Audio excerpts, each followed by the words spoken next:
of youth and present before you an iconic performance. तो जोरदार तालियों के साथ स्वागत कीजिए कक्षा 7वीं के छात्रों का।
That was indeed an iconic performance, wonderfully presented.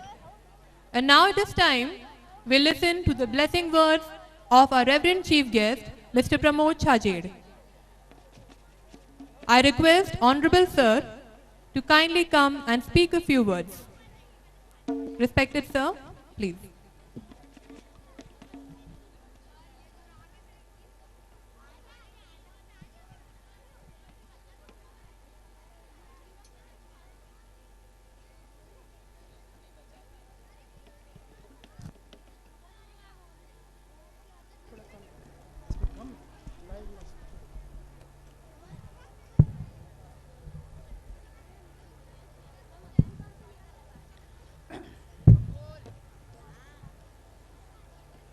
यहाँ पधारे सभी सम्मानीय अभिभावक जनों का, इस संस्था के सभी ट्रस्टी जन, समर्पित शिक्षक जन, अशैक्षणिक कर्मचारी जन, की तरफ से आपका हार्दिक स्वागत करता हूं, सत्कार करता हूं। मैं आप सभी को धन्यवाद अदा करता हूं कि आपने अपना अमूल्य समय देकर इस कार्यक्रम को गौरवान्वित बनाया एवं अपने महत्वपूर्ण कार्यों में से समय निकालकर इस कार्यक्रम को प्राथमिकता दी। सभी छात्र छात्राओं ने दिन रात पूरी लगन, निष्ठा और समय लगाकर इसे बेहतर से और बेहतर बनाकर आपके समक्ष प्रस्तुत करने का अथक प्रयास किया है। न केवल छात्र छात्राओं ने वरन हमारे एकेडमिक डायरेक्टर आदरणीय श्री श्रीनिवास राव सर, विद्यालय के प्राचार्य Shri Yogesh Joshi sir, headmistress Shrimati Jyoti Vyas madam, सभी शिक्षकगण एवं अन्य सभी स्टाफ के सदस्यों की मेहनत ने भी इसे अच्छा बनाने का प्रयास किया है। उन्होंने इस कार्यक्रम को न केवल बेहतर बनाया बल्कि इसके साथ छात्रों में, विशेषकर कक्षा 12वीं एवं अन्य छात्र कक्षाओं में पढ़ाई का वातावरण भी बनाए रखा ताकि उनका कीमती समय उपयोग में आ सके। निश्चित रूप से यह कठिन कार्य था और इसके लिए वे बधाई के पात्र हैं। मैं उनको नमन करता हूं। साथियों, सम्मानित पालकों, एक प्रश्न जरूर आपसे करना चाहता हूं। यह समारोह, यह समय, यह मिलन, यह तैयारी क्यों? चिंतन करें।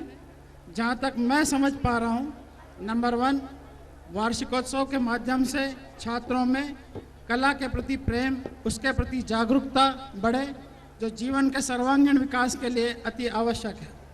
नंबर 2, छात्रों में टीम भावना उत्पन्न हो, कैसे टीम में काम होता है वो इसको जानें, इसकी बारीकों को समझें, क्योंकि बिना टीम के कोई बड़ा काम सफल नहीं होता। यह टीम भावना जिंदगी में एडजस्टमेंट तो सिखाती ही है, साथ ही संपूर्ण जीवन के मैनेजमेंट की रूपरेखा भी तैयार करती है। नंबर 3, छात्रों में कॉन्फिडेंस बढ़े, आत्मविश्वास से भरा हुआ व्यक्ति पत्थर से पानी भी निकाल सकता है और बेहतर विकास के लिए इससे बड़ा साधन और कोई नहीं। नंबर 4, सिर्फ पढ़ाई की राह पर चलकर संपूर्ण विकास नहीं हो सकता। स्वस्थ मनोरंजन मस्तिष्क को पूर्ण रूप से खोलता है। इसी तरह की और भी बहुत सारी अन्य बातें जो छात्र इस उत्सव के माध्यम से सीखते हैं। आप सभी अभिभावक गण से मैं इस अवसर पर निवेदन करना चाहता हूं कि आप सभी छात्रों को प्रेरित करें कि वे प्रत्येक वार्षिक समारोह पर एक अच्छी बात स्वीकारें और एक बुरी बात छोड़ें। चाहे वो बात छोटी हो या बड़ी, कोई फर्क नहीं पड़ेगा, पर बच्चों में ये आदत बन जाएगी तो उनका भविष्य उज्जवल होगा और इस वार्षिक उत्सव का एक रचनात्मक स्वरूप भी निखर कर आएगा, जो उपयोगी भी सिद्ध होगा। अंत में एक बार फिर अन्य सभी को बहुत बहुत धन्यवाद। जय Hind.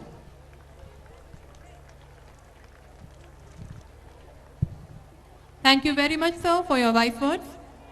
I request all the parents to please take their seats. We still have a number of programs waiting ahead. अभी बहुत सारे रोचक कार्यक्रम बचे हैं। मैं गणमान्य पालकजनों से निवेदन करती हूं कि कृपया अपने स्थान पर बैठे रहें। अभी बहुत सारे कार्यक्रम बाकी हैं। धन्यवाद।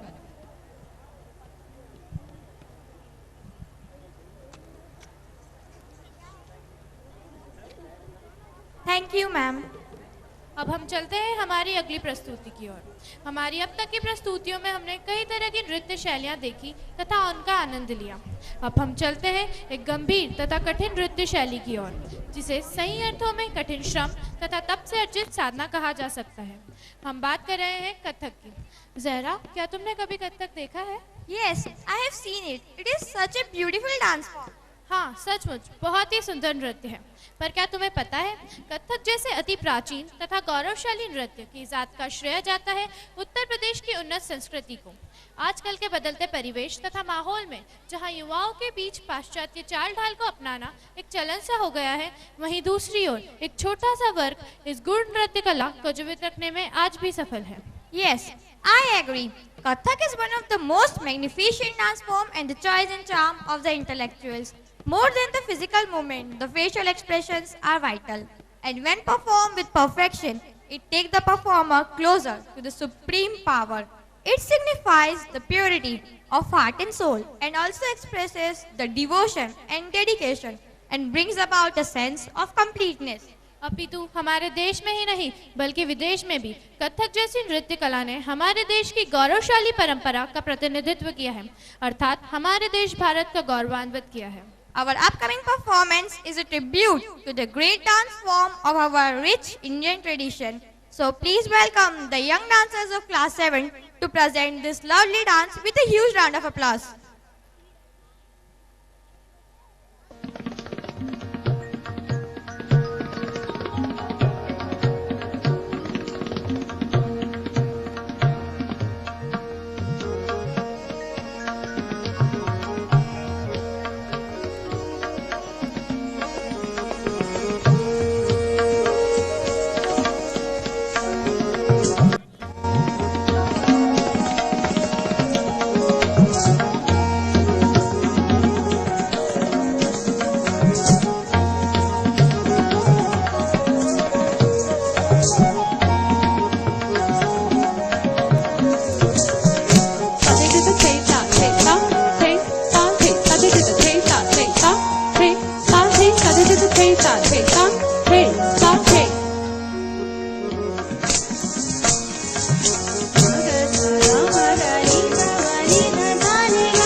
performance it was, isn't it, Bharti? हाँ दीक्षा, सचमुच इन बच्चों ने बहुत ही अच्छी प्रस्तुति दी।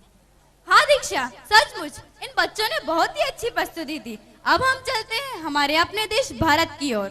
यूँ तो भारत धार्मिक महत्ता का देश है। हमारे यहाँ कई धर्मों और देवी देवताओं की पूजा होती है, पर जब बात कृष्ण जी की आती है तो भक्तों का उत्साह चरम पर होता है। Lord Krishna, the mighty one, works wonders in the life of his devotees. He is worshipped in various forms, and not alone by Hindus, but the people across the globe. भगवान श्री कृष्ण मुरली मनोहर अपनी अद्भुत लीलाओं के लिए जाने जाते हैं। उनके अनेकों नाम हैं जो उन्हें उनके विभिन्न रूपों की वजह से मिले हैं। The birthplace of Krishna, Vrindavan, holds a great religious importance for his devotees. It is one of the most famous and frequently visited place by the multitude spot of pilgrimage. चाहे उन्हें श्याम कहे, रास रचैया कहे, कान्हा कहे या फिर मुरली मनोहर, उनकी हर छटा निराली है। वे अपने भक्तों के दिलों में बसते हैं। वे राधा के निश्चल प्रेम से छलकते हैं तो मीरा की भक्ति के सुरों में बहते हैं। उनकी लीला ही अजब है। The people carry Vrindavan in their hearts forever. This is the magic of Krishna. Today, through our upcoming performance, we have tried to exhibit the glory and charisma of mighty Krishna through a formation dance, exhibiting the glorious forms and marvels of ancients. So please put your hands together for the students of class 10th and 8th to present before you a majestic formation dance. तो आइए स्वागत करें कक्षा 10वीं और 8वीं के इन छात्रों का।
Awesome, simply mind-blowing. वाह, कितनी अद्भुत प्रस्तुति थी। Yes, indeed it was a mind-blowing performance. नारी, स्त्री, जननी, जाने कितने ही नाम, न जाने कितने ही रूप, देवी के रूप में देवालय में पूजी जाने वाली और देवालय के बाहर अपने घर से बाहर निकाले जाने वाली, मंदिरों में जिसके नाम की जय जयकार होती है, हार श्रृंगार कर जिसके चरणों में पुष्प अर्पित किए जाते हैं, बाहर उसी नारी को एक वस्तु समझकर फेंक दिया जाता है। कैसी प्रथा है ये? कैसा न्याय है ये? How can a man be so cruel and so devoid of pity and humanity? This is the peak point of human degradation of values. With such barbarism around us, have we the right to be called civilized? When such people move free and open, how and why is the empowerment of girls possible? हम एक प्रगतिशील देश के रूप में खुद को स्थापित करने की होड़ में लगे हुए हैं, लेकिन जहां नारी का सम्मान नहीं किया जाता, भला वहां प्रगति कैसे मुमकिन है? When the victim is treated as accused, how can we boast of development, progress and justice? कटु सत्य तो यह है कि एक नवजात बालिका से लेकर एक वयोवृद्ध स्त्री तक विकसित मानसिकता वाले पुरुष समाज की शिकार हो रही है। हम ये क्यों नहीं समझ पाते हैं कि नारी एक वस्तु नहीं वरन जीवन है, जननी है, स्रोत है, उद्धार है। We worship small girls as goddesses, as deities, but how malicious are those people who abuse even these little angels?